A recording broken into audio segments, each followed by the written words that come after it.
Well, time for the first proper video on the channel. These are all locos that have been given to me to fix for one of the club members of the Craven Arms Model Railway Club. Now, I'm trying to decide which one I fix first, and I think we'll go for this Will's Finecast Taff Vale tank. So let me clear up some space and we'll put it on the track and see what it does.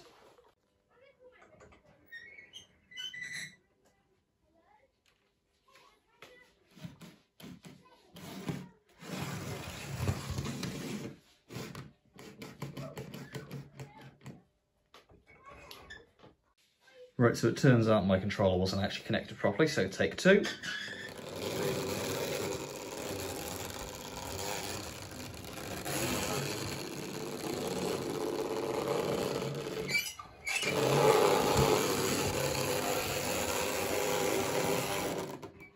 So it does seem to be better in reverse, and that will absolutely benefit from servicing. So I reckon we get this on the bench and see what we can do with it.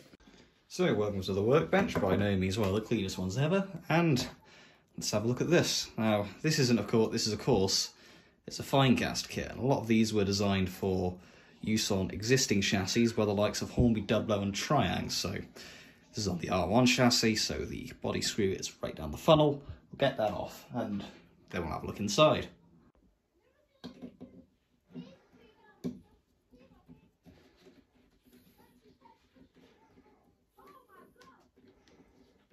Okay, so the funnel isn't fitted to the body, that's a separate component.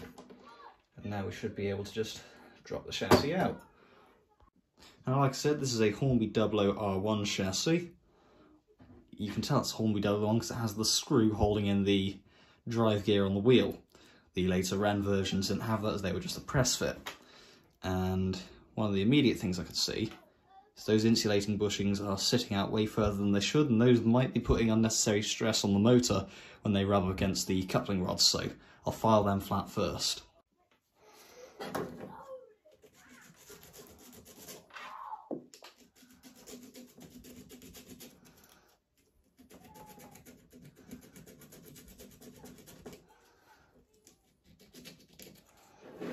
That centre one especially doesn't look too good.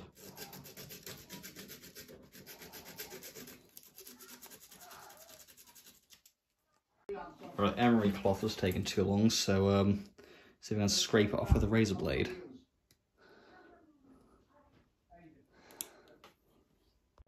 Dust away any excess plastic with a nylon brush. One problem I've had on both Ren and Dublo R1s in the past is sometimes I find the motor is actually over torqued, and that locks up the drivers. So maybe if I loosen the motor a bit, that'll be too loose. I'll fiddle with the motor mesh for a bit until it's good, so that it's not putting too much strain on those gears, but at the same time, so there's enough to mesh and they're not slipping. That motor, that is getting incredibly hot, so there's clearly too much strain on it, and the way it's juddering, I think it may actually have a quartering issue, so I'll pop the motor out real quick and see if that is the case. Yeah, taking the motor out, it's a case of two screws. One here. There. Screwdriver fell apart.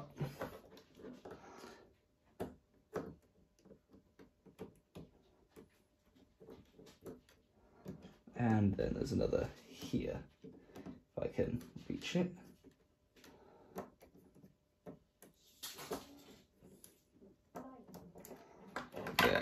Motor is out. Yeah, not that. Alright, so with the weight of the motor on, it can kind of turn its wheels. However, if I take the motor off, and the body screw stuck on there's a bit of paper from my case kit, the wheels do not want to turn at all. Bit more paper from my case kit. So that has absolutely got a quartering issue of some description. So I'll have to fiddle with that, see if I can fix that. And of course, the moment I go to start to look at the chassis, the wire between motor and chassis block breaks. Normally this would be a bit of a problem, but I do have a soldering iron, and that will actually help with quartering the wheels because I won't have to work around the motor. Right, so the more I'm looking at this,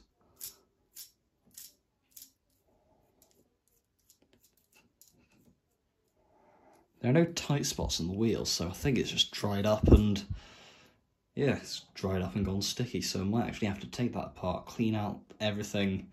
I've done this before on another R1, it was one I made for my little brother, I painted it to look like Thomas. But yeah, I am going to have to take that apart and clean everything out. Actually, I might be able to get a bit of white spirit and sort of work that into the bearings. So if I... See, it's got a bit of gunge up already. So I might be able to work that into the bearings and clean those out with that. Right, that does actually seem to have helped. It's definitely helped out a lot. I'll do the same on the coupling rods real quick and then I can clean the wheels, see if that makes a difference. Tiny tidbit of information, if you're using white spirit to clean up electrical surfaces, always dry it off once you're done, as this will create, as if you don't, it'll dry up anyway and create a layer which actually blocks electricity from flowing, and therefore your model won't run. Another thing we can do is exactly that, but we can do it on the motor, because these are really easy to take apart. Take out this bit here, which has the bearing, pull out the armature and the commutator, and you can get both bearings with a bit of white spirit and clean them out. Obviously, first port of call is take out the brushes, those want a good cleaning. Once you've done that, you can take out this bearing here.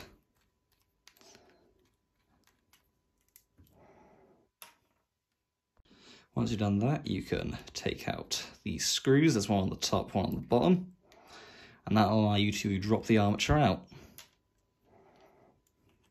I think it's that one.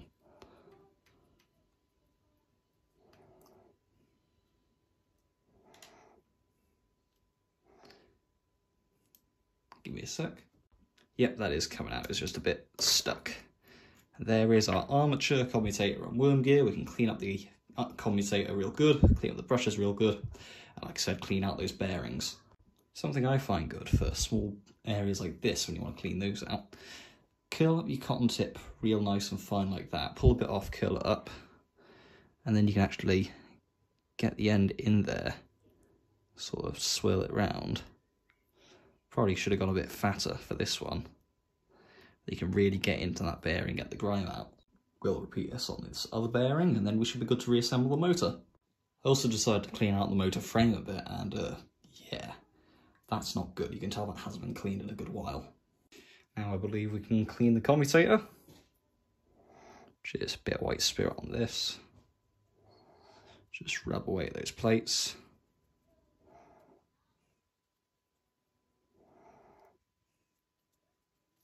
Like I said, once we've done one plate, wipe it off, because otherwise it'll dry up. And now we repeat that on the other two.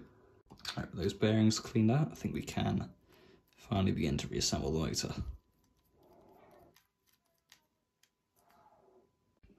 Okay. There's another problem.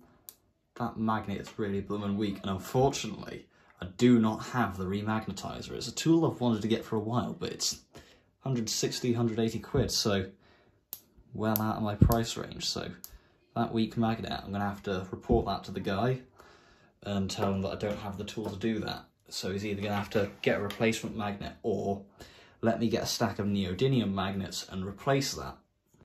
I'm also just looking at those brushes. I don't know if they're going to go into focus or not, but those are really, really worn down.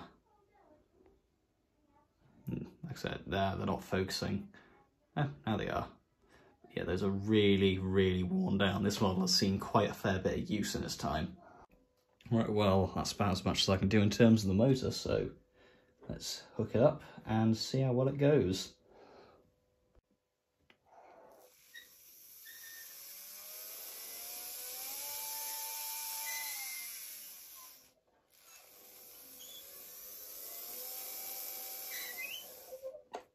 Right, like I said, I can't do much about that magnet, so that is going to be an incredibly fast, incredibly weak motor because that magnet is so weak. So I'm either going to have to see if I can replace that with a stack of neodymiums, or this is going to have to sit on the bench for a while until I can get a remag tool. One thing I do need to see into is fitting this rear bogie assembly on. That fits, I think, over the hole for one of the motor mounts, yeah, this goes here, if I can fit it in, and then this fits like that over the top, so I need to figure out how to fit that to it. So I'll start that now. Right, so with that on, next port of call I think is to solder that wire back on. So I'm just waiting for my soldering iron to heat up, and I've just noticed one of these rear buffers is fitted rather loosely. And also it's actually missing one of the step ladders. I'll check the box real quick, see if it's in there. Right, so there's no extra step ladder in the box, although there is this little nut here. I think that has something to do with the rear bogie. Right.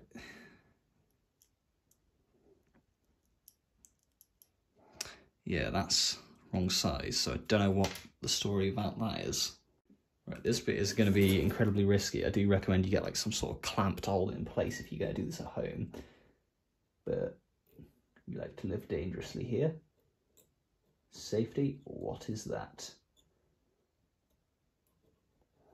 Probably should clean the end of this soldering iron off at some point. Right, that is the pickup rewired. So I reckon we chuck that on the track real quick and see what this will do.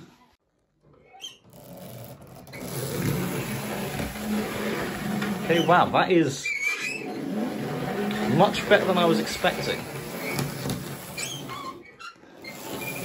I was worried that motor was going to be a bit fast, but of course a worm gear is also a slight reduction, so that doesn't go the same speed as the motor.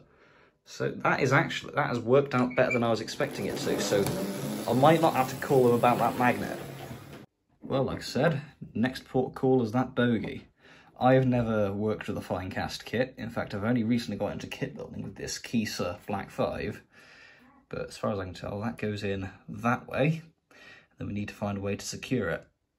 See, I was considering this nut, but that is way too big to go on there, so I might have to find something else to go there. Now, there was this little strip of metal in the box, and I was thinking, glue that over this pin here. I was worried, oh, how am I going to reach the motor mount? But I can pull that bogie back far enough to do that, so I think that's what I'll do. Fit that over that peg. Right, so I haven't got any super glue to do this, but I do have my soldering iron. So I could solder that on, although I am somewhat scared that this is white metal, and my experience with it, that melts really blooming easily. So I will have to try and be careful with this if I'm going to solder it.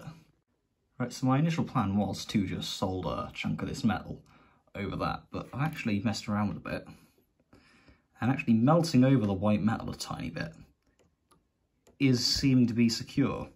It's not that there's going to be any load on that either, because the loco does have chain hook couplers, so that hopefully shouldn't be a problem. Anyway, there really is only one way to test it.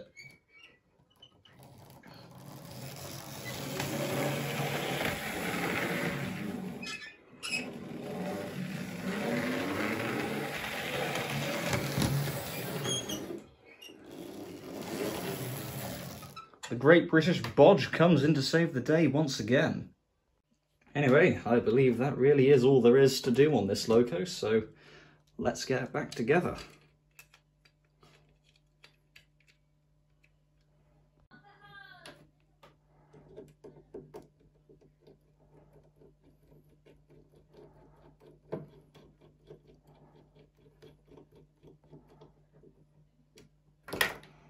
That is the Finecast Taff Vale tank fixed.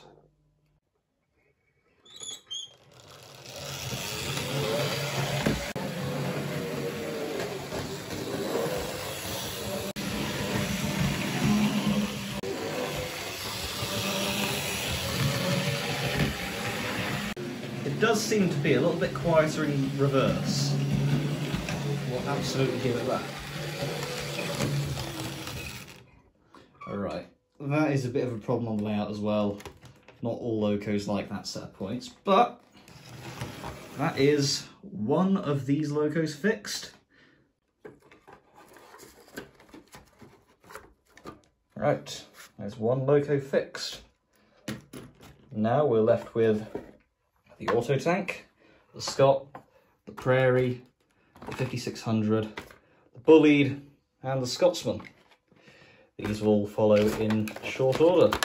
But for now, I hope you've enjoyed what is probably the first proper video on the channel. Yes, I do know I did make that Thomas the Tank Engine fucking dies video, but I don't think that's anywhere near as interesting as this. So I do hope you will all tune in for the next repair. Also, I would very much like it if you all let me know which you'd actually like me to see me fix next. We've done the Finecast tank engine.